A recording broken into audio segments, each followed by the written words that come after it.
I'm here at the beach again, Port Alfred. Beautiful spring day, lovely and calm. There's no real wind to speak of, so perfect day for some outdoor painting. And I'm going to, I think, paint some sparkling sea water today.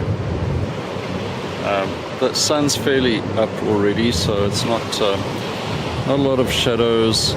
I'm going to not really look at the dunes today for inspiration, but at the sea, waves, clouds in the sky.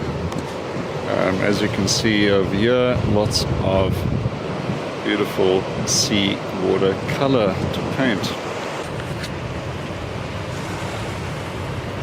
So that's what we're going to be painting today, a beach scene with some people on the beach.